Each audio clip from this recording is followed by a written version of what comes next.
Sa lahat ng taong pwedeng makita ni Ignacio Montoya sa puntod ng kanyang anak, hindi niya inasahan na isang babaeng estranghero ang daratnan niya, lalo pat kasama nito ang dalawang paslit na lalaki.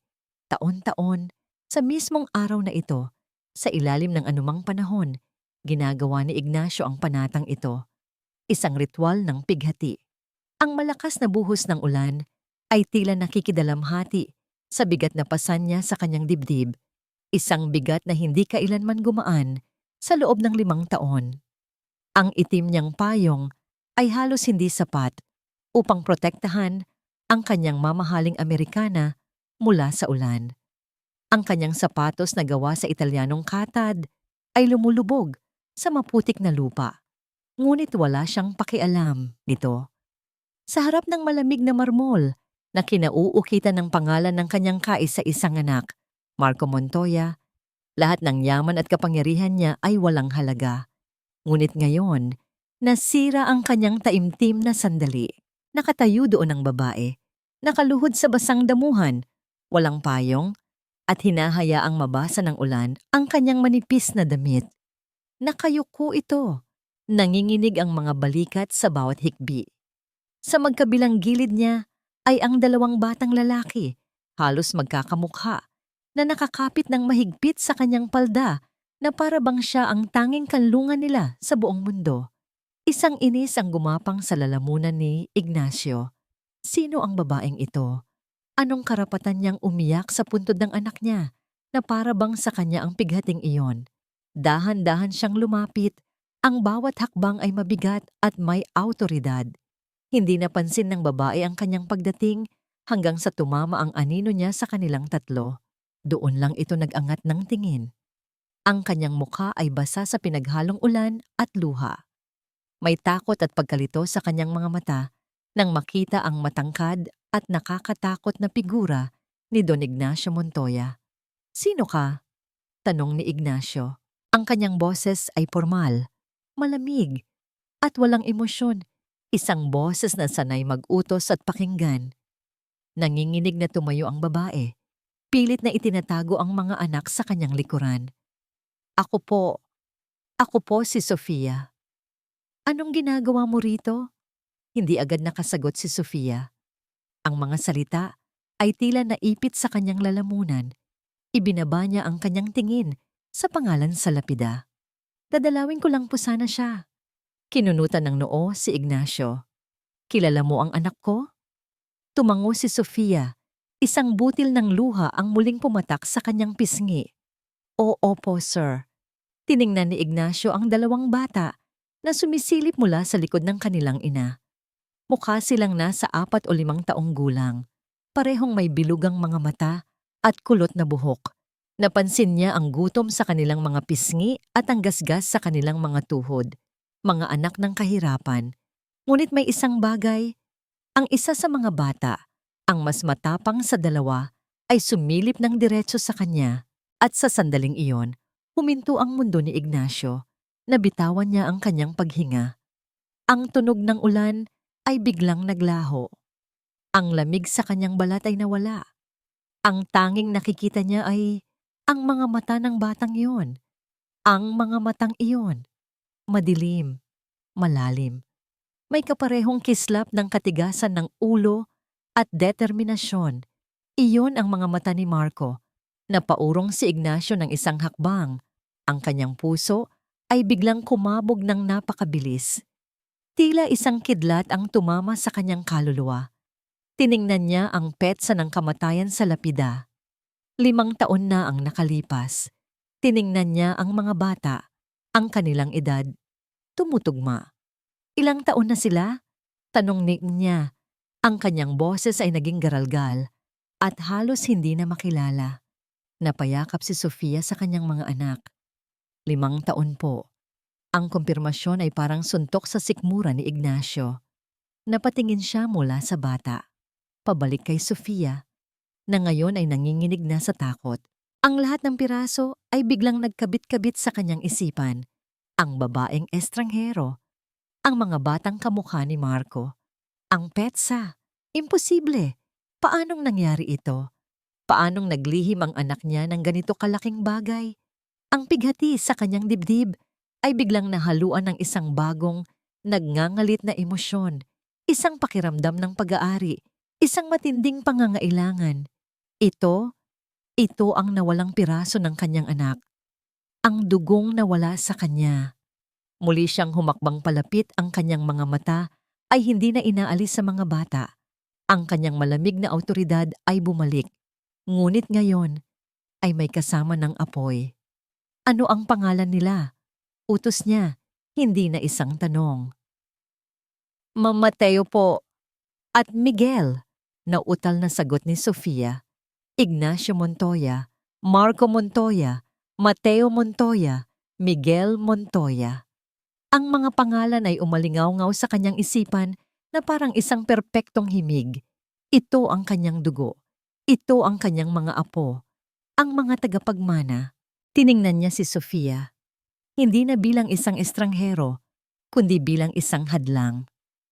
Isang magnanakaw na nagtago sa kanyang kayamanan sa loob ng 5 taon.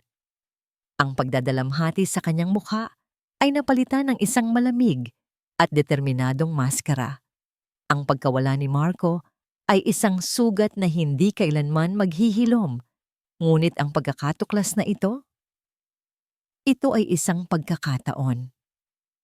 Isang pagkakataon para itama ang pagkakamali, para bawiin ang dapat ay sa kanya. Ang mga batang iyan, sabi niya, ang kanyang boses ay mababa at puno ng di matitinag na kapangyarihan. Dugo sila ng Montoya. Itinaas niya ang kanyang paningin at tinitigan si Sofia ng diretso sa mata. Isang tingin na nangangako ng digmaan. Akin sila. Hindi naalis sa isipan ni Sofia ang lamig ng mga mata ni Ignacio Montoya. Parang 2 piraso ng yelo na tumusok hanggang sa kanyang kaluluwa. Ang mga salitang binitawan nito sa sementeryo ay paulit-ulit na umuugong sa kanyang tainga. Akin sila, akin.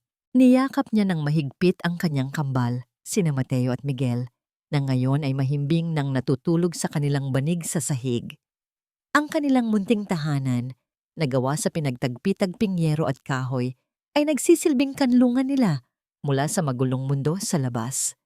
Dito, sa kabila ng kahirapan, sila ay isang buong pamilya. Isang pamilyang binuo niya sa pagmamahal. Isang pamilyang ipinaglaban niya. Napapikit si Sofia at bumalik sa kanyang alaala ang mga ngiti ni Marco. Nakilala niya si Marco hindi bilang isang Montoya. Nakilala niya ito bilang isang simpleng lalaki na may malungkot na mga mata, pero may pinakamatamis na ngiti. Nagtatrabaho si Sofia noon bilang isang waitress sa isang maliit na karinderya na madalas puntahan ni Marco para lang takasan ang bigat ng kanyang pangalan. Gusto kong maging malaya, Sofia, sabi nito sa kanya isang gabi habang magkahawak ang kanilang mga kamay sa ilalim ng nagniningning na buwan. Gusto kong bumuo ng sarili nating mundo, malayo sa turing ginto ng aking ama. Isang mundo kung saan sapat na ang pagmamahal natin. Naniwala siya. Naniwala siya sa bawat salita, sa bawat pangako. Ang pag-ibig nila ay naging sikretong hardin nila. Isang paraisong sila lang ang nakakaalam. Nang malaman niyang nagdadalang tao siya, hindi takot ang naramdaman niya, kundi kaligayahan. Si Marco ay umiyak sa tuwa, hinalikan ng kanyang tiyan, at nangakong aayusin na ang lahat para sa kanilang kinabukasan. Ngunit hindi na dumating ang kinabukasang iyon. Isang araw, ang balita na lang ang gumising sa kanya. Isang car accident. Patay na si Marco Montoya. Ang kanyang mundo ay gumuho. At dahil sa takot sa pamilyang Montoya, na alam niyang tumutol sa kanilang relasyon, itinago niya ang kanyang pagbubuntis.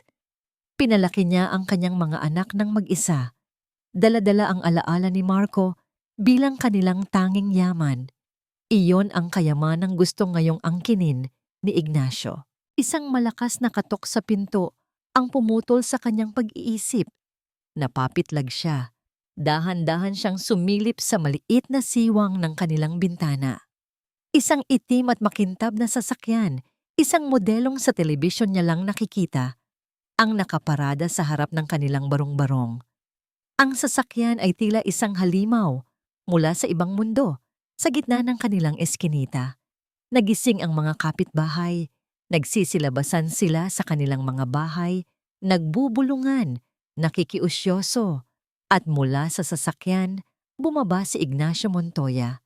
Naka-Amerikana pa rin ito, ngunit hindi nabasa. Ang kanyang tindig ay tila mas naging dominante sa gitna ng karukhaan ng paligid. May kasama siyang 2 lalaking nakabarong na mukhang mga abogado. Napaatras si Sofia mula sa bintana. Ang kanyang puso ay dumadagundong sa kaba. Hindi. Hindi dito. Hindi sa harap ng kanyang mga anak. Muling may kumatok. Mas malakas. Mas mapilit. Sofia Ramos. Isang boses ang tumawag mula sa labas. Alam naming nandyan ka. Buksan mo ang pinto. Wala siyang pagpipilian. Huminga siya ng malalim. Pinakalma ang sarili at dahan-dahang binuksan ang pinto. Magandang umaga po, sir. Sabi niya. Pilit na pinatatatag ang kanyang boses. Hindi siya pinansin ni Ignacio.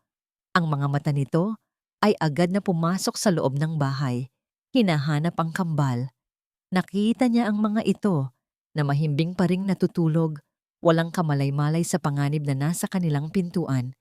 Isang tingin ng pandidiri ang gumuhit sa mukha ni Ignacio habang tinitingnan ang kanilang munting espasyo. Ang amoy ng kahirapan, ang kakulangan sa lahat ng bagay. Hindi sila dapat lumaki sa ganitong lugar, deklara niya. Ang bawat salita ay parang isang hatol. Mahal ko po ang mga anak ko. Sagot ni Sofia, ang kanyang mga kamay ay ikinuyom sa kanyang tagiliran. Masaya kami dito. Isang mapaklang tawa ang kumawala kay Ignacio. Masaya? Sa tingin mo ba ito ang buhay na ibibigay sana sa kanila ng aking anak? Ang dugong Montoya ay hindi para sa ganitong klaseng pamumuhay. Kumuha ng isang briefcase ang isa sa mga abogado at binuksan ito. Mula sa loob, kumuha si Ignacio ng isang tseke. Inabot niya ito kay Sofia. Ano po ito? 10 milyong piso, sabi ni Ignacio, na para bang nag-aabot lang ng barya. Iyan ang halaga para makapagsimula ka ng bagong buhay. Malayo dito, malayo sa kanila. Tinitigan ni Sofia ang tseke. Ang mga numero ay tila sumasayaw sa kanyang paningin. 10 milyon. Sapat na yon para bilhin ang lahat ng hindi niya kailanman nagkaroon. Sapat na para hindi na muling magutom ang kanyang mga anak. Sapat na para makaalis sila sa lugar na ito. Ngunit ang kapalit, ibibigay mo sa akin ang mga bata, pagpapatuloy ni Ignacio. At hindi ka na kailanman magpapakita sa kanila. Ituturing nating hindi ka nag-exist. Palalakihin ko sila bilang mga tunay na Montoya, bibigyan ng lahat ng karangyaan sa mundo, ng edukasyon, ng kinabukasan na hinding-hindi mo maibibigay. Itinaas ni Sofia ang kanyang tingin mula sa tseke patungo sa mukha ni Ignacio. Nakita niya ang walang alinlangang pag-aari sa mga mata nito. Para sa kanya, ang kanyang mga anak ay isang bagay na maaring bilhin, isang tropeo, isang pamana, isang galit na hindi pa niya naramdaman kailanman ang umakyat mula sa kanyang sikmura patungo sa kanyang dibdib. Isang galit ng isang inang inaagawan ng kanyang mga anak. Ang pagmamahal ko po sa mga anak ko, sabi niya, ang bawat salita ay mabagal at matigas, ay walang presyo. Kinuha niya ang tseke mula sa kamay ni Ignacio. Sa isang iglap, sa harap ng nagulat na mga mata ng Don at ng kanyang mga abogado, pinunit niya ito sa gitna. At muli, hanggang sa maging maliliit na piraso na lang ito. Isinaboy niya ang mga piraso ng papel sa paanan ni Ignacio Montoya. Umalis na po kayo, sabi niya. Nanginginig ang boses sa pinaghalong galit at tapang. Hindi po nabibili ang mga anak ko. Ang mukha ni Ignacio ay nagdilim. Ang ugat sa kanyang sentido ay pumintig. Hindi siya sanay na sinusuway. Hindi siya sanay na tinatanggihan. Tumalikod siya para umalis. Ngunit bago siya pumasok sa sasakyan, humarap siyang muli kay Sofia. Ang kanyang mga mata ay nanglilisik sa panganib. Kung hindi makuha sa mabuting usapan, sabi niya, ang kanyang boses ay isang malamig na bulong na nagbabanta. Kukunin ko sa paraan na pagsisisihan mo habang buhay. Pumasok siya sa sasakyan at mabilis itong umalis. Nag-iwan ng alikabok at takot sa eskinita. Naiwang nakatayo si Sofia sa kanyang pintuan nanginginig. Alam niya, sa kaibuturan ng kanyang puso, na yun ay hindi lang isang banta. Iyon ay isang pangako. Sa mga sumunod na araw, nabuhay si Sofia sa takot. Bawat ugong ng sasakyan sa labas, bawat katok sa pinto, bawat estrangherong mukha sa kanilang eskinita ay nagpapakaba sa kanyang dibdib. Niyayakap niya ang kanyang mga anak ng mas mahigpit na para bang anumang oras ay may aagaw sa kanila. Kailangan niya ng tulong. Kailangan niya ng makakausap. At iisa lang ang taong pinagkakatiwalaan niya ng buo sa mundong ito. Elena, tawag niya sa kanyang pinsan sa kabilang linya ng lumang telepono sa tindahan ni Aling Nena. Sofia, napatawag ka? Kumusta na kayo ng mga bata?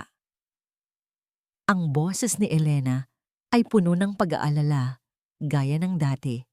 Si Elena ang kanyang kanlungan, ang tanging pamilyang natira sa kanya. Nagkita sila sa isang maliit na kapihan. Doon, habang umiiyak, ikinuwento ni Sofia ang lahat. Ang pagtatagpo sa sementeryo, ang pag-aalok ni Ignacio Montoya, ang pagpunit niya sa tseke at ang nakakatakot na banta nito. Niyakap siya ni Elena ng mahigpit. Grabe naman siya. Walang puso. Huwag kang mag-alala. Pinsan, hindi kita pababayaan. Nandito lang ako. Hindi niya makukuha sa iyo ang mga bata. Ang mga salita ni Elena ay parang isang malamig na tubig sa kanyang nag-aalab na takot. Gumaan ang kanyang pakiramdam. Hindi siya nag-iisa. Mayroon siyang kakampi. Salamat, Elena. Hindi ko alam ang gagawin ko kung wala ka. Sabi ni Sofia, pinupunasan ng kanyang mga luha. Ngumiti si Elena, ngunit sa likod ng mga mata nito, may isang aninong hindi nabasa ni Sofia. Isang anino ng pag-aalinlangan at kasalanan. Lumipas ang ilang araw at nagsimulang manumbalik ang kapayapaan sa puso ni Sofia. Marahil ay pananakot lang iyon. Marahil ay sumuko na si Ignacio. Isang gabi, habang pinapatulog niya sina Mateo at Miguel, sa pamamagitan ng isang kwento, isang malakas na kalabog ang yumanig sa kanilang pinto. Hindi ito katok. Ito ay isang sapilitang pagbubukas. Bumukas ang pinto at bumulaga sa kanila ang 4 na pulis na nakauniforme. Napatayo si Sofia. Agad na iniharang ang kanyang katawan sa mga anak na napasigaw sa takot. Ano pong problema? Bakit po kayo nandito? Ikaw ba si Sofia Ramos? Tanong ng isang pulis na may makapal na bigote habang hawak ang isang papel. Oo, opo. Inaaresto ka namin. Ano? Anong kaso ko? Wala akong ginagawang masama. Sigaw niya, ang kanyang boses ay nanginginig. Panloloko at reckless imprudence resulting in homicide. Sagot ng pulis, ang mga salita ay tila mga punyal na tumusok sa kanyang tainga. Mayroon kaming warrant of arrest. Homicide? Panloloko? Hindi ko maintindihan. Ipinakita ng pulis ang mga dokumento. Nakasaad doon ang mga paratang na niloko umano niya si Marco Montoya, kinuha ang malaking halaga ng pera mula rito, at ang stress na idinulot niya ang naging sanhi ng pagmamaneho nito nang mabilis na humantong sa aksidente. May mga kopya pa ng bank transfer at mga sulat na nagsasabing iiwanan na siya ni Marco. Lahat ay kasinungalingan, mga pekeng ebidensya, isang masamang panaginip. Hindi totoo yan. Gawa-gawa lang yan. Pagmamakaawa niya. Walang nakinig. Sinunggaban siya ng 2 pulis. Nagpumiglas siya. Sumigaw. Lumaban. Ngunit wala siyang lakas laban sa kanila. Nanay! Nanay! Umiiyak na tawag ni na Mateo at Miguel, nakakapit sa kanyang mga binti. Mga anak, huwag niyo akong kunin.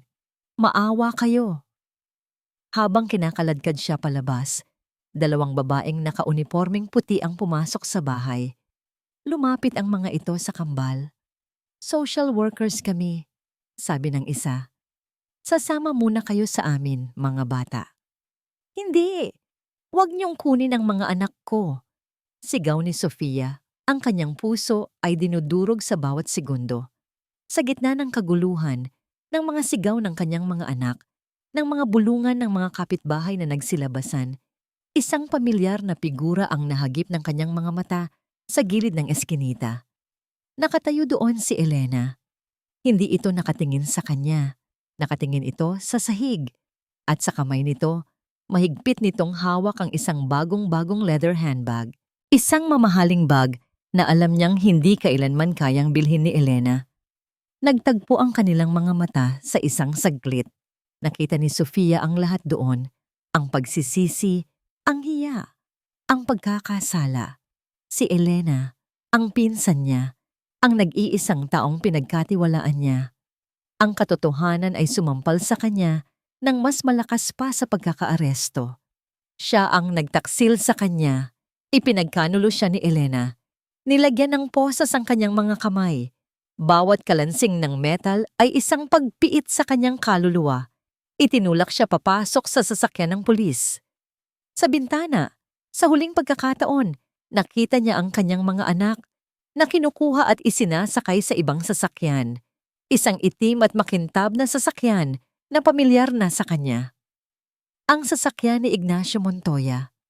Naghiwalay ang kanilang landas. Ang sasakyan ng pulis ay lumiko pa kanan, patungo sa bilangguan. Ang sasakyan ni Ignacio ay lumiko pa kaliwa, patungo sa isang buhay na hindi na niya kailanman magiging bahagi. Mag-aanak ko. Iyon ang huling sigaw niya bago nilamon ng dilim ang lahat. Isang sigaw ng isang inang nawalan ng lahat sa isang iglap dahil sa isang walang pusong pagtataksil. Ang kalansing ng bakal na tarangkahan na bumubukas ay isang tunog na 20 taon nang hinihintay ni Sofia. Ngunit nang sa wakas ay marinig niya ito, wala siyang naramdamang tuwa. Wala ring luha. Pagtapak niya sa labas, sinalubong siya ng sikat ng araw. Napapikit siya sa silaw. Sa loob ng 20 taon, nasanay ang kanyang mga mata sa dilim at sa 4 na sulok ng kanyang selda. Ang babaeng pumasok doon ay isang dalagang puno ng pangarap at pag-ibig. Ang lumabas ngayon ay isang babaeng may kulubot na sa gilid ng mga mata. May iilang puting hibla na sa buhok at may daladalang bigat sa kanyang puso na hindi kayang sukatin ng kahit anong timbangan. Wala siyang ibang dala, kundi ang luma at kupasing damit na suot niya at isang maliit na bagay na nakatago sa kanyang palad. Binuksan niya ito. Isang kupasing litrato ni na Mateo at Miguel noong sila'y 5 taong gulang pa lamang, nakatiklop sa 4. Ito ang tanging bagay na nagbigay sa kanya ng lakas para mabuhay araw-araw.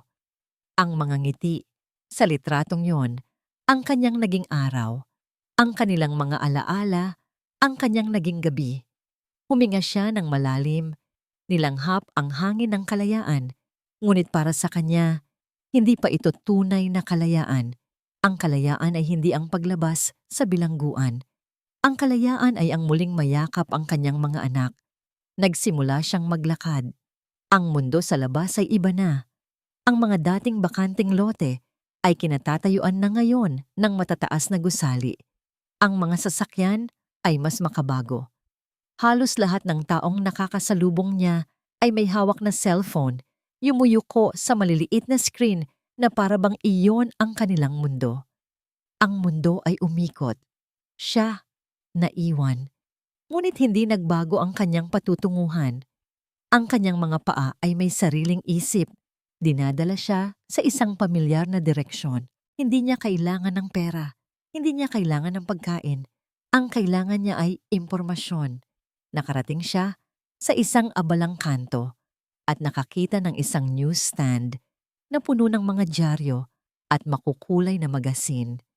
Isa-isa niyang tiningnan ang mga cover, ang mga mukha ng mga artista, politiko, at mga sikat na personalidad.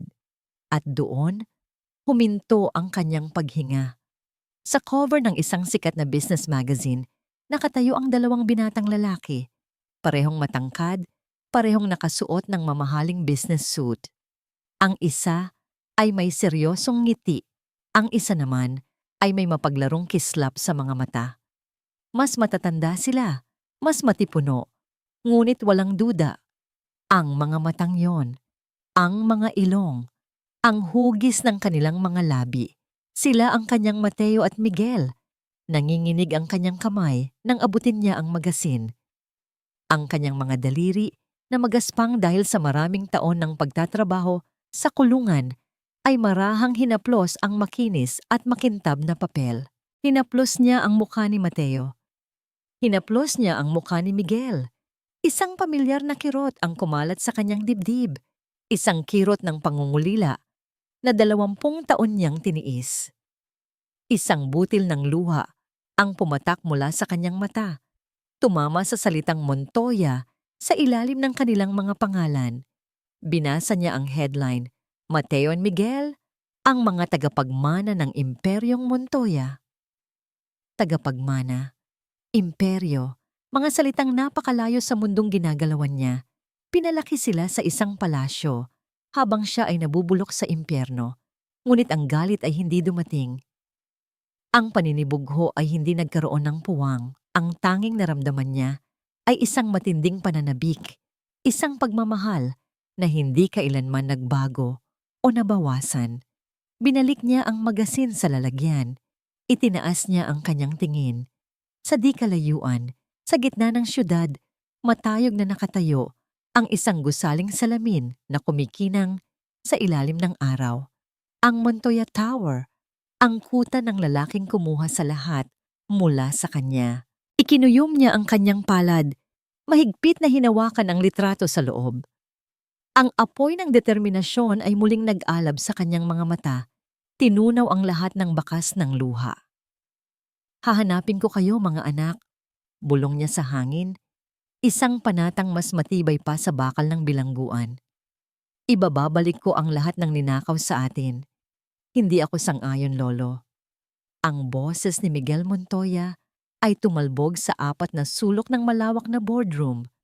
Ang lahat ng executive na nakaupo sa paligid ng mahabang mahogany table ay napayuko, hindi magkalakas loob na tumingin sa kanya o sa patriarka sa dulo ng mesa.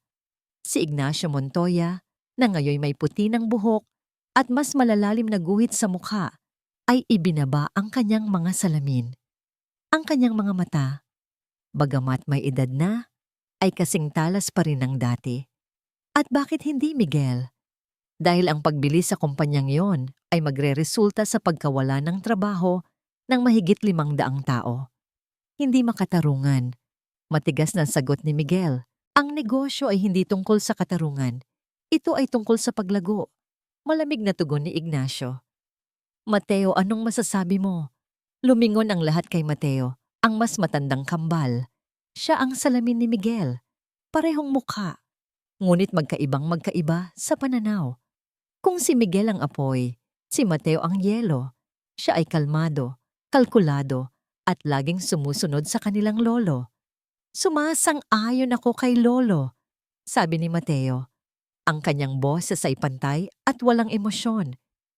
Ito ang pinakamagandang hakbang para sa Montoya Corporation. Business is business. Business is business? Hindi makapaniwalang ulit ni Miguel. Mateo, mga pamilya ang pinag-uusapan natin dito. Tumigil ka na, Miguel. Putol ni Mateo. Alam ni Lolo ang ginagawa niya. Tinitigan ni Miguel ang kanyang kapatid, pagkatapos ay ang kanyang lolo. Minsan, pakiramdam niya ay hindi siya kabilang sa kanila. Pakiramdam niya ay nakatira siya sa isang malaking hawla na gawa sa ginto. Mayroon siyang lahat, pera, magarang sasakyan, mga damit na gawa ng designer, ngunit wala siyang kalayaan. Laging may kontrol, laging may mga patakaran, at laging may isang malaking espasyo sa kanyang puso, isang butas na hindi mapunan ng kahit anong yaman.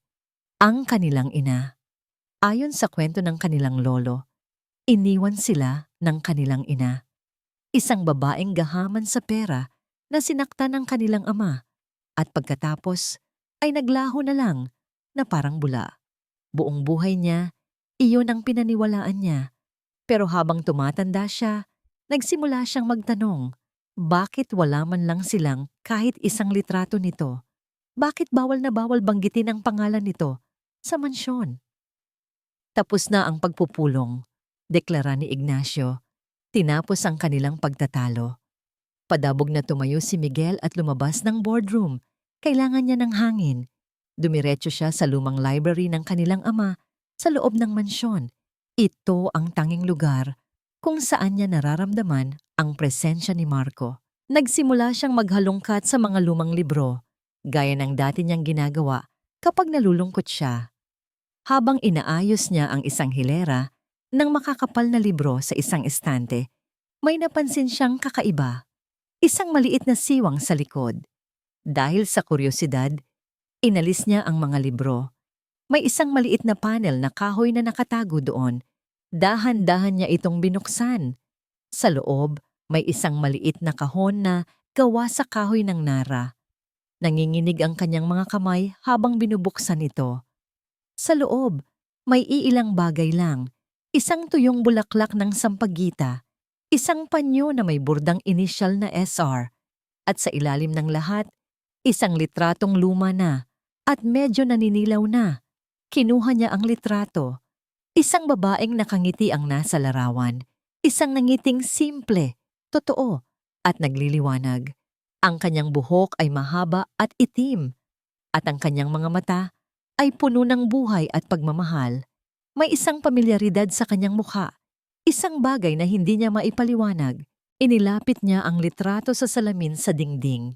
Itinabi niya ito sa kanyang sariling refleksyon, ang hugis ng kanyang mga mata, ang kurba ng kanyang ngiti. Ang babae sa litrato, kamukha niya. Mabilis niyang binaliktad ang litrato, umaasang may makikitang pangalan, o petsa, mayroon. Isang sulat kamay na alam niyang sulat ng kanyang ama ang nakasulat doon. Maikli lang, pero sapat na para yumanig sa mundo ni Miguel. Para sa aking nag-iisang Sofia, ang tahanan ko. Sofia, yun ang pangalan. Sofia Ramos. Hindi ito ang pangalan ng isang babaeng gahaman. Hindi ito ang sulat ng isang lalaking nasasaktan. Ang mga salitang aking nag-iisang Sofia at ang tahanan ko ay puno ng pagmamahal. Isang pagmamahal na salungat sa lahat ng kwentong ipinunla sa kanyang isipan sa loob ng 20 taon.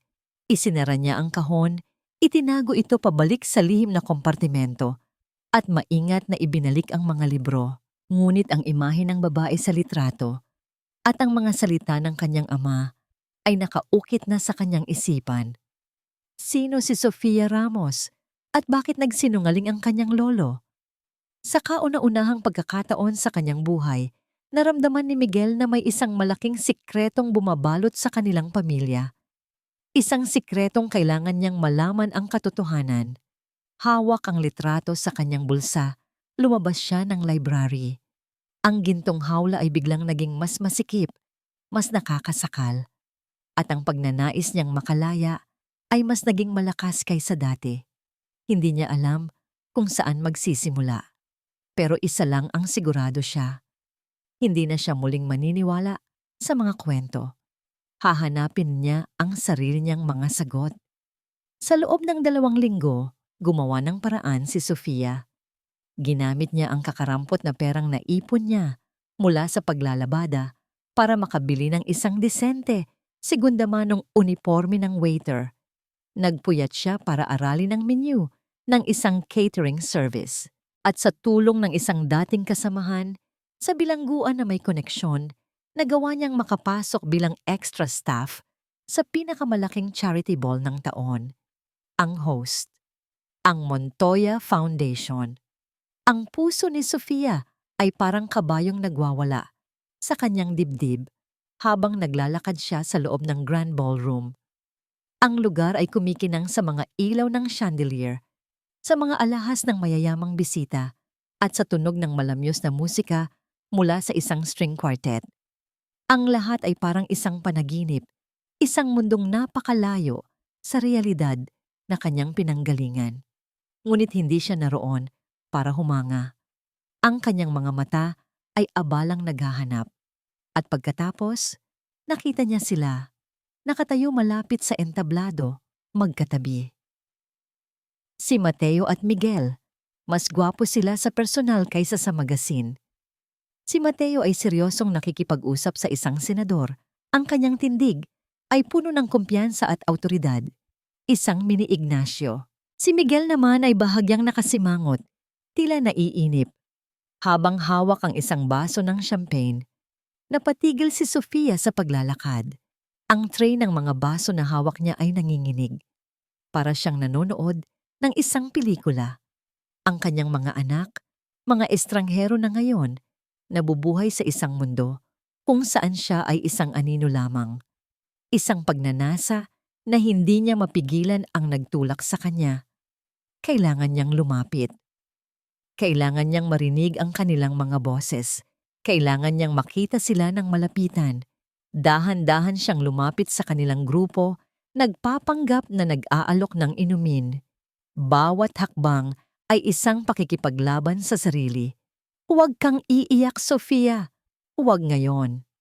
Sir, champagne po. Alok niya. Ang kanyang boses ay halos hindi lumabas. Tumanggi ang senador. Tumingin si Mateo sa kanya. Isang mabilis na sulyap lang, isang tingin na ibinibigay sa isang taong hindi mahalaga at umiling. Ngunit tumingin si Miguel sa kanya. May bahagyang pagkunot sa noo nito na para bang may pamilyar sa kanyang mukha. Nagtagal ang tingin nito ng isang segundo. Isang segundo na para kay Sofia ay isang habambuhay.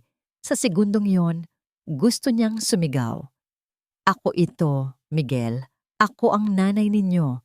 Ngunit bago pa man may lumabas na salita sa kanyang bibig, isang malamig na kamay ang humawak ng mahigpit sa kanyang braso. Anong ginagawa mo rito? Nilingon niya ang boses na yon. Ang boses na bumabagabag sa kanyang mga panaginip sa loob ng 20 taon. Si Ignacio Montoya. Nakatayo ito sa tabi niya. Ang mga mata ay nag-aapoy sa galit. Paano ka nakapasok dito? Nag-a-apply po ako bilang... Hindi ako interesado. Putol ni Ignacio. Ang kanyang pagkakahawak ay lalong humigpit. Sinabi ko na sa'yo noon, layuan mo ang pamilya ko. Ang eksena ay nagsimulang makakuha ng atensyon. Napalingon sina Mateo at Miguel. Nakita nila ang kanilang lolo na galit na nakahawak sa isang waiter. Lolo, anong nangyayari? Tanong ni Mateo, lumalapit. Hindi inalis ni Ignacio ang tingin kay Sofia. Ngumisi ito ng mapanlait. Mga apo, hayaan niyong ipakilala ko sa inyo ang babaeng ito. Siya ang dahilan kung bakit wala na ang ama ninyo. Ang mga salita ay tumama kay Sofia na parang sampal. Ang lahat ng dugo sa kanyang mukha ay tila nawala. Nanlaki ang mga mata ni Miguel, puno ng pagkalito. Siya ba si... Oo, sabi ni Ignacio. Inilalantad ang kanyang kasinungalingan sa harap ng lahat. Ang babaeng manggaganso na ito, ang babaeng sumira sa buhay ng ama ninyo para lang sa pera. At ngayon, nagbabalik siya para guluhin naman kayo. Tumingin si Mateo kay Sofia, ang kanyang mga mata ay napuno ng galit at pagkasuklam. Ang lahat ng kasinungalingang itinanim ni Ignacio sa kanyang isipan ay namulaklak. Kaya pala pamilyar ka. Ikaw yung nasa mga lumang police report na ipinakita ni Lolo. Hindi totoo yan. Pakiusap ni Sofia, ang mga luha ay nagsimula ng mamuo sa kanyang mga mata. Guards! Sigaw ni Ignacio. Ilabas ang babaeng ito. Siguraduhin niyong hindi na siya makakatapak pa sa kahit anong pag-aari ng mga Montoya. 2 malaking security guard ang mabilis na lumapit at marahat na hinawakan si Sofia sa magkabilang braso. Mateo, Miguel, mga anak, pagmamakaawa niya habang kinakaladkad siya palayo. Nag-iwas ng tingin si Miguel. Ang kanyang mukha ay puno ng nag-uumpugang emosyon. Ngunit si Mateo ay nanatiling nakatitig sa kanya. Ang kanyang mukha ay isang malamig na maskara. Habang kinakaladkad siya palabas ng ballroom, sa harap ng daan-daang mapanghusgang mga mata, narinig niya ang huling mga salita ni Mateo na tila isang patalim na bumaon sa kanyang puso. Siguraduhin niyong hindi na makakalapit pa ang babaeng yan sa pamilya namin. Sabi nito sa mga gwardiya, ang boses ay malamig at walang anumang bahid ng awa. Nang marinig iyon, gumuho ang mundo ni Sofia. Hindi ang pagpapalayas ni Ignacio ang pumatay sa kanya, kundi ang pagtatakwil ng sarili niyang anak. Gabi-gabi, ang malamig na mga salita ni Mateo ay bumabalik para saksakin si Sofia sa kanyang mga panaginip. Hindi na makakalapit pa ang babaeng yan sa pamilya namin. Pamilya namin, hindi na siya kasali. Para sa kanila, isa siyang estranghero. Mas masahol pa, para sa kanila, isa siyang kriminal. Ilang araw siyang hindi kumain, ilang araw niyang niyakap lang ang kupasing litrato ng kanyang mga anak noong maliliit pa sila, umiiyak hanggang sa wala ng luhang lumabas. Ang pag-asa na binuo niya sa loob ng 20 taon ay gumuho sa isang gabi lang. Paano pa siya lalaban kung ang mga taong ipinaglalaban niya ay siya na mismo ang itinataboy? Sa gitna ng kanyang kawalan ng pag-asa, isang pamilyar na mukha ang dumalaw sa kanya. Si Inday, ang matalik niyang kaibigan noong dalaga pa sila, at ang tanging taong sumusulat sa kanya noong nasa kulungan siya. Sofia, ano ba tong itsura mo? Bungad ni Inday, dala-dala ang isang supot ng mainit na pandesal at kape. Para kang pinagsakluban ng langit at lupa. Sa balikat ng kanyang kaibigan, muling umiyak si Sofia. Ikinuwento niya ang lahat ng nangyari sa charity ball. Walang hiya talaga ang Ignacio na yan. At ang mga anak mo, naniwala agad sa kanya. Galit na sabi ni Inday. Hindi ba nila nakikita sa mga mata mo ang katotohanan? Paano nila makikita, Inday? Ang utak nila. 20 taon nang nilason ng lolo nila. Sagot ni Sofia, ang boses ay paos. Wala akong ebidensya. Salita ko lang laban sa kapangyarihan at pera ng mga Montoya. Ebidensya. Bulong ni Inday, tila may malalim na iniisip. Sofia, naaalala mo ba yung sulat na ibinigay sa'yo ni Marco? Yung bago mangyari yung aksidente. Napahinto sa pag-iyak si Sofia. Ang sulat. Oo, ang sulat. Isinulat iyon ni Marco sa likod ng paborito nitong postcard na may larawan ng paglubog ng araw sa Manila Bay. Ibinigay nito sa kanya 2 araw bago ito namatay. Ang sabi mo noon, iyon ang pinakamahalaga sa'yo kasi doon niya sinabi lahat ng plano niya para sa inyo, para sa pagtakas niyo, pagpapatuloy ni Inday. Oo, naaalala ko. Mahinang sagot ni Sofia. Pero nawala yon. Noong gabing inaresto ako, nagkalkal sila sa buong bahay. Sigurado akong kinuha na nila yon. Sigurado ka ba? O baka naman naligaw lang sa gitna ng gulo? Giit ni Inday. Isipin mo, Sofia, kung mahahanap mo yon, iyon na ang ebidensya mo. Ang isang maliit na kislap ng pag-asa ay nagsimulang sumibol sa puso ni Sofia. Teka, sabi ulit ni Inday, at sa pagkakataong ito, may kakaibang tono sa boses niya. Ngayon ko lang naalala, noong mga panahong iyon, Dion, di ba't may malubhang sakit ang nanay ni Elena? Bigla siyang nagkaroon ng pera para ipa-opera. Ang sabi niya sa akin, nanalo daw siya sa loto. Biglang tumahimik ang paligid. Ang sinabi ni Inday ay parang isang kulog na yumanig sa isipan ni Sofia. Si Elena. Ang biglaang pagkakaroon ng pera. Ang pagtataksil. Hindi kaya. Bulong ni Sofia, hindi niya kayang tapusin ang pangungusap. Hindi niya kayang isipin na ang sarili niyang pinsan ang nagbenta sa kanya. Nasaan na siya ngayon? Tanong ni Sofia. Ang kanyang boses ay naging matigas. Nakatira pa rin sa dati nilang bahay sa Sampaloc. Mag-isa na lang siya. Matagal nang may sakit, sagot ni Inday.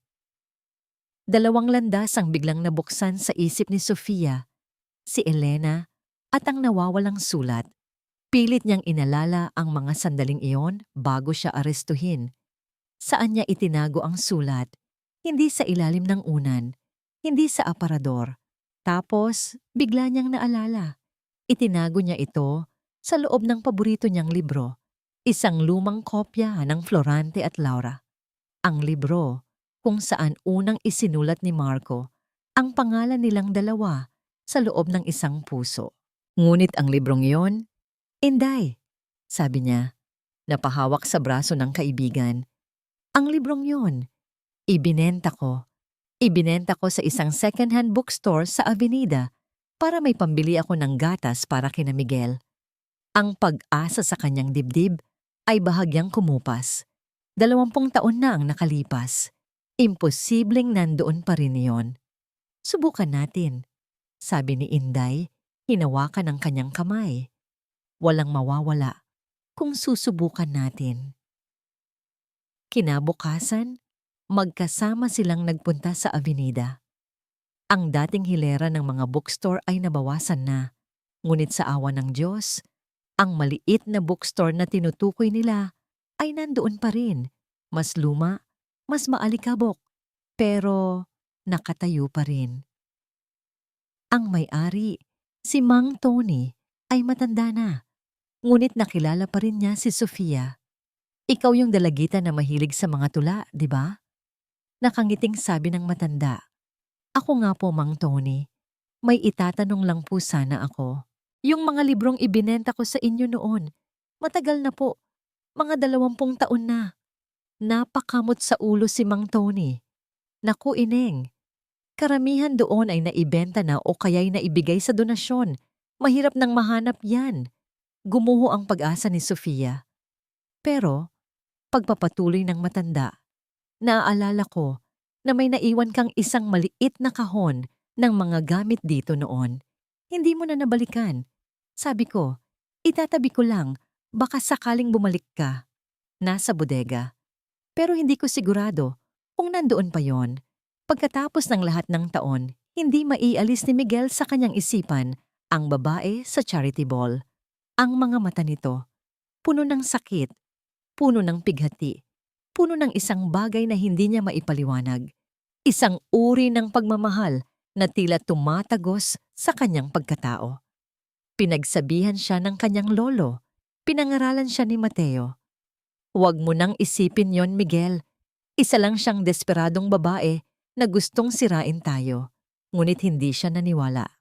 Lalo na't hawak niya ang litrato mula sa lihim na kahon, ang babae sa ball at ang babae sa litrato. Iisa. Si Sofia Ramos, ang kanyang ina. Kailangan niyang malaman ang katotohanan.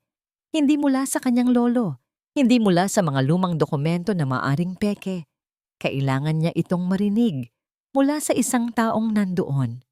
Sa tulong ng isang pribadong investigador na binayaran niya gamit ang sarili niyang pera, nahanap niya ang isang pangalan na konektado kay Sofia Ramos. Elena Cruz. Ang pinsan nito.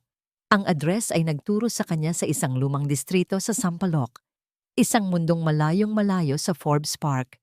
Ang mga kalye ay makipot, ang mga bahay ay magkakadikit. Huminto siya sa harap ng isang maliit na bahay na kinakalawang na ang bubong at nagbabalat na ang pintura. Humugot siya ng isang malalim na hininga bago kumatok. Ilang sandali pa, isang marahan na paghakbang ang narinig niya mula sa loob.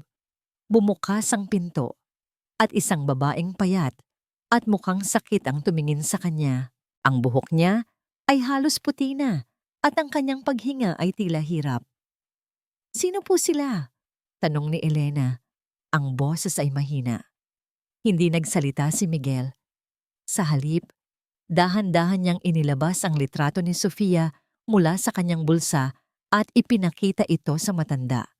Nang makita ni Elena ang litrato, para siyang nakakita ng multo. Nanlaki ang kanyang mga mata, nanginginig ang kanyang mga labi. Hinawakan niya ang hamba ng pinto para suportahan ang sarili. Sa Sofia, bulong niya, ang boses ay basag. Kilala niyo po siya? Tanong ni Miguel. Pinapanatiling kalmado ang kanyang boses. Dahan-dahang itinaas ni Elena ang kanyang tingin mula sa litrato patungo sa mukha ni Miguel. Tinitigan niya ito ng matagal, pinag-aaralan ang bawat detalye. Nakita niya ang mga mata ni Marco at ang hugis ng labi ni Sofia. Ang pagkakasala na itinago niya sa loob ng 25 taon ay biglang bumuhos na parang isang rumaragasang ilog. Mga luha ang namuo sa kanyang mga mata. Sino po ba talaga ang nanay ko? Tanong ni Miguel. Ang kanyang boses ay naglalaman ng lahat ng bigat ng mga taon ng paghahanap at pagdududa. Ang tanong na yon ang tuluyang nagpaguho sa depensang binuo ni Elena sa loob ng napakatagal na panahon. Humagulgol siya, isang iyak na puno ng pagsisisi at sakit. Papatawad, sabi niya sa gitna ng kanyang mga hikbi. Patawarin mo ako, iho. Patawarin mo ang tito mo. Kasalanan ko ang lahat. Anong kasalanan? Giit ni Miguel, lumalapit. Anong ginawa niyo? Ang nanay mo, si Sofia, mabuti siyang tao. Mahal na mahal niya kayo. Mahal na mahal niya ang ama mo. Sabi ni Elena, halos hindi na makahinga. Pero ako ang sumira sa inyo. Ikinuwento niya ang lahat. Ang pag-aalok ni Ignacio Montoya, ang 10 milyong piso, ang sakit ng kanyang ina, ang paggawa niya ng mga pekeng testimonya, ang pagtataksil sa sarili niyang kadugo, kapalit ng pera. Ipinagkanulo ko siya, sabi ni Elena. Ang mukha ay basang-basa sa luha. Binenta ko ang kaluluwa ko sa demonyo para sa pera. At sa loob ng 25 taon, araw-araw, gabi-gabi, binabagabag ako ng konsensya ko. Ito ang parusa ko. Ang mabuhay ng mag-isa sa sakit, dala-dala ang kasalanang ito. Nakatayo lang si Miguel, hindi makagalaw. Bawat salita ni Elena ay parang isang piraso ng bubog na tumutusok sa kanyang puso. Ang buong buhay niya, isang kasinungalingan. Ang inang akala niya ay masama, ay isang biktima.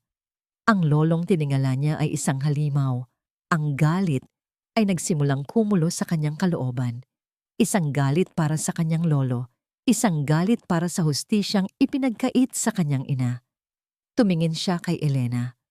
Ang babae ay mukhang malapit nang bumagsak.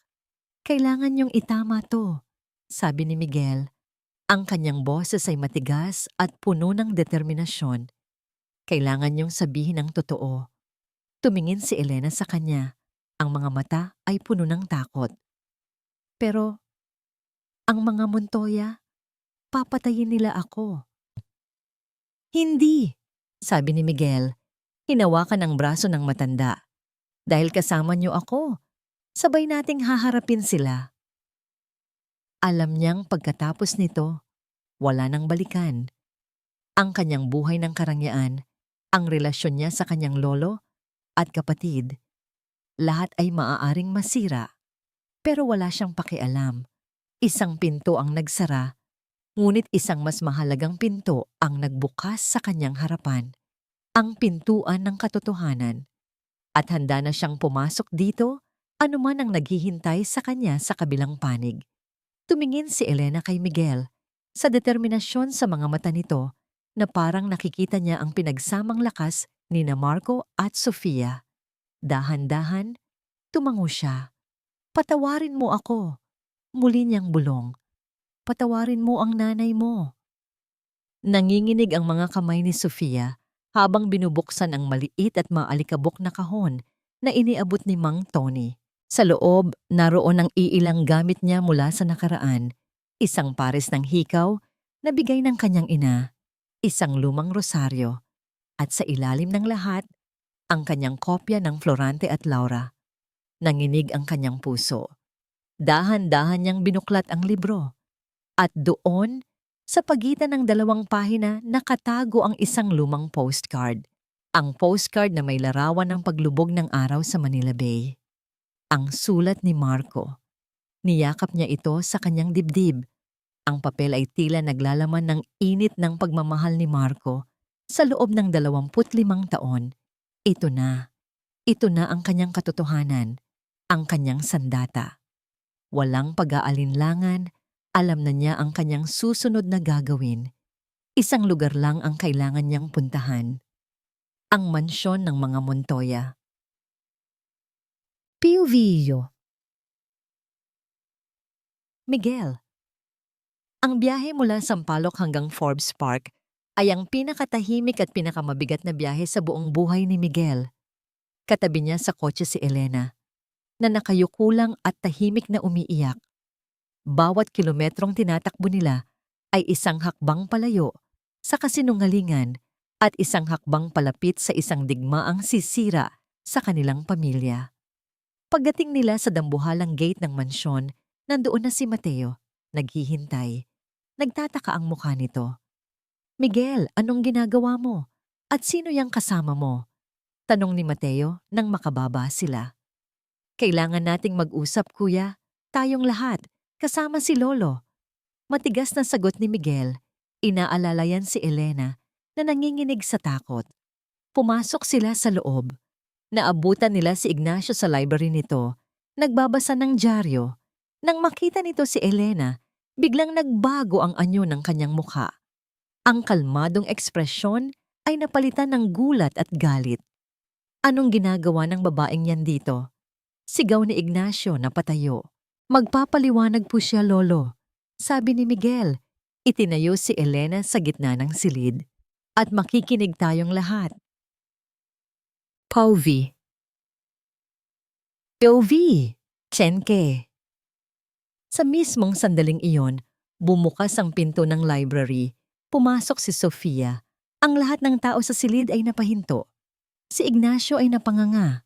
Si Mateo ay nanlaki ang mga mata sa gulat at inis. Si Miguel ay napatingin sa kanyang ina.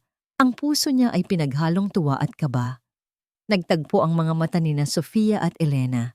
Sa isang iglap, bumagsak si Elena sa kanyang mga tuhod sa harap ni Sofia. "Sofia, patawarin mo ako! Patawarin mo ako!"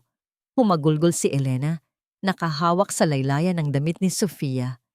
"Tumayo ka, Elena," mahinang sabi ni Sofia. Ngunit ang kanyang mga mata ay nakatuon kay Ignacio. "Hindi ako ang dapat mong hingan ng tawad." "Anong kabaliwan ito?" sigaw ni Ignacio. "Guards, palabasin ang 2 babaeng ito." "Hindi!" sumigaw si Miguel. Humarang sa pagitan nila. "Walang aalis. Dito, ngayon, malalaman natin ang lahat ng katotohanan." Humarap siya kay Elena. "Sabihin mo na, Tia Elena. Sabihin mo ang ginawa mo." Nanginginig, nagsimulang magsalita si Elena. Sinabi niya ang lahat. Ang paglapit ni Ignacio. Ang alok na pera para sa operasyon ng kanyang ina. Ang pagpirma sa mga pekeng salaysay. Ang pagsira sa buhay ng kanyang pinsan. "Sinungaling!" sigaw ni Mateo. "Binayaran ka siguro ng babaeng yan para siraan si Lolo." "Hindi, kuya," sabi ni Miguel. "Ako ang nakahanap sa kanya. Ako ang nagdala sa kanya dito." "Bakit mo ginagawa to, Miguel? Kinakalaban mo ang sarili nating pamilya para sa isang estranghero." Galit na tanong ni Mateo. "Hindi siya estranghero, kuya. Siya ang nanay natin," sagot ni Miguel. "Wala tayong ina. Iniwan niya tayo." "Hindi!"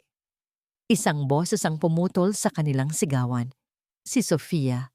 Dahan-dahan siyang lumakad papalapit. Ang hawak na postcard ay nanginginig sa kanyang kamay. "Hindi ko kayo iniwan. Inagaw kayo sa akin." Humarap siya kay Mateo. Tinitigan niya ito sa mata, mga matang puno ng pagmamahal at sakit. "Ito. Sulat ito ng papa ninyo. Isinulat niya ito bago siya namatay." Iniabot niya ang sulat kay Mateo. Nag-alinlangan ito, ngunit kinuha rin. Nagsimulang magbasa si Mateo ng malakas. Ang kanyang boses ay nanginginig sa bawat salita. Mahal kong Sofia, huwag kang mag-alala. Bukas, tatapusin ko na ang lahat. Kakausapin ko si Papa. Sasabihin kong hindi ko kayang mabuhay nang wala ka, nang wala ang ating mga anak. Kung hindi siya papayag, handa akong talikuran ng lahat. Ang pangalan, ang pera. Magkita tayo sa dati nating tagpuan. Aalis tayo. Bubuo tayo ng sarili nating pamilya. Malayo sa kanila. Mahal na mahal kita. Marco. Nabitawan ni Mateo ang sulat. Ang papel ay marahang lumapag sa sahig. Ang kanyang buong mundo, ang pundasyon ng kanyang pagkatao na binuo sa loob ng 20 taon, ay gumuho. Napatingin siya sa kanyang lolo. Ang kanyang mga mata ay naghahanap ng sagot ng kahit anong pagtanggi. Ngunit ang nakita lang niya ay pagkatalo sa mukha ni Ignacio. Lolo? Basag ang boses ni Mateo. Hindi totoo to, di ba? Bakit? Tanong ni Miguel. Humarap sa matanda. Ang kanyang boses ay puno ng sakit. Bakit niyo ginawa to sa amin? Bakit niyo ginawa to sa sarili niyong anak? Doon na sumabog si Ignacio. Ang lahat ng galit, sakit, at pagkakasala na kinimkim niya sa loob ng maraming taon ay lumabas. Dahil ayaw niyang sumunod. Sigaw niya. Ang kanyang mukha ay namumula. Nagmakaawa ako sa kanya. Huwag niyang sirain ang pangalan ng pamilya para sa isang hamak na babae. Pero matigas ang ulo niya. Noong gabing iyon, nagsagutan kami. Sinabi niya, tatalikuran niya ang pagiging Montoya. Tatalikuran niya ako. Pumasok siya sa kotse niya ng galit na galit. Nagmamaneho ng parang baliw at hindi na siya bumalik. Natahimik ang lahat. Ang pinakamasakit na katotohanan ay lumabas na. Hindi si Sofia ang pumatay kay Marco, kundi ang pagmamataas at pagkontrol ng sarili nitong ama.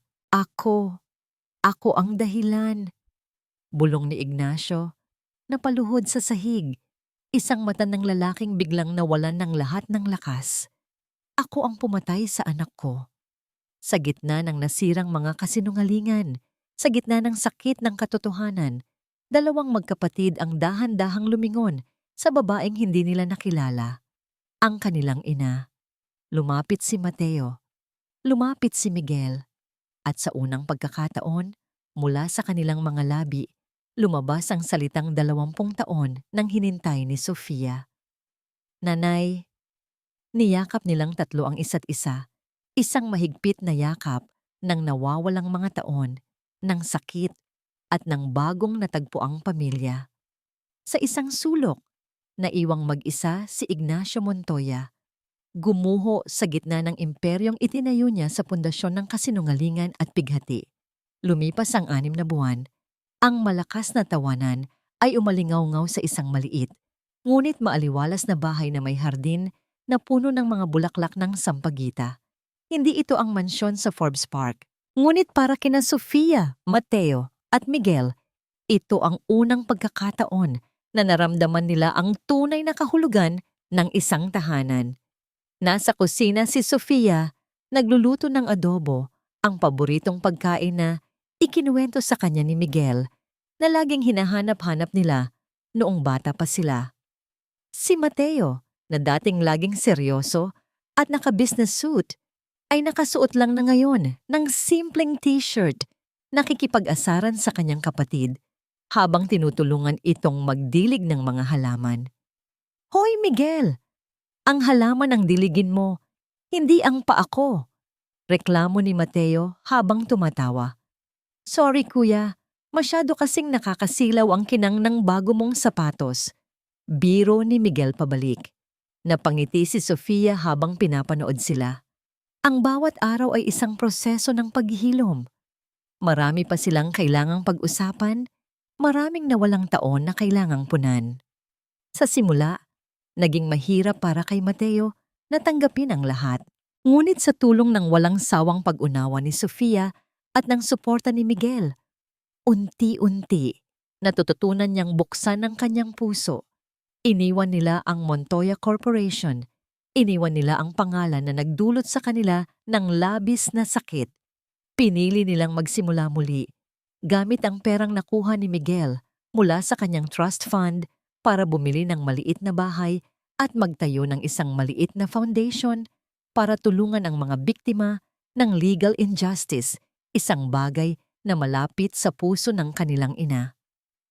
Ang bango naman niyan, Nay, sabi ni Mateo, pumasok sa kusina at niyakap si Sofia mula sa likod. Para sa inyo to, sagot ni Sofia. Ang puso ay nag-uumapaw sa kaligayahan. Bawat yakap, bawat tawag ng nanay ay isang himig na hindi niya pagsasawaang pakinggan. Kinabukasan, sa anibersaryo ng kamatayan ni Marco, magkakasama silang tatlong nagpunta sa sementeryo. Ngayon, wala ng ulan. Ang sikat ng araw ay mainit at banayad. Naglagay sila ng mga puting bulaklak sa puntod. Hindi sila nag-usap tungkol sa galit o sa nakaraan. Sa halip, nagbahagi si Sofia ng masasayang alaala tungkol sa kanilang ama. Ang hilig nito sa pagkanta kahit sintunado. Ang pagkahilig nito sa matamis. Ang mga pangarap nito para sa kanila. Gusto niyang maging masaya lang kayo, sabi ni Sofia. Hinahaplos ang pangalan ni Marco sa lapida. At alam ko, kung nasaan man siya ngayon, masaya na siya. Habang tahimik silang nagdarasal sa di kalayuan, sa ilalim ng isang malaking puno ng akasya, isang matandang lalaki ang nakatayo. Si Ignacio Montoya. Mas payat siya ngayon, mas hukot ang kanyang likod. Ang dating nag-aalab na kapangyarihan sa kanyang mga mata ay napalitan ng isang malalim at walang katapusang kalungkutan. Hindi siya naglakas loob na lumapit. Alam niyang wala siyang karapatan. Pinanood niya ang kanyang mga apo at ang babaeng sinira niya. Nakita niya ang kanilang mga ngiti, ang kanilang pagmamahalan. Nakita niya ang pamilyang winasak niya na ngayon ay dahan-dahang nabubuo muli. Nang wala siya, ito ang kanyang parusa. Hindi ang pagkawala ng kanyang kumpanya o ng kanyang yaman, kundi ang kalungkutan. Ang mabuhay sa isang malaking mansyon na puno ng mga multo ng kanyang mga pagkakamali. Ang maging isang estranghero sa sarili niyang kadugo. Dahan-dahan siyang lumakad palapit, hindi sa kanila, kundi sa puntod, nang may sapat na distansya. Inilapag niya ang isang solong puting rosas. Tumayo siya roon sandali. Ang kanyang mga balikat ay nanginginig. Walang salitang lumabas sa kanyang bibig, ngunit ang kanyang mga mata ay nagsusumamo ng isang bagay na alam niyang huli na para hilingin. Ang kapatawaran. Pagkatapos ay tumalikod na siya para umalis, isang anino ng nakaraan na handa nang maglaho.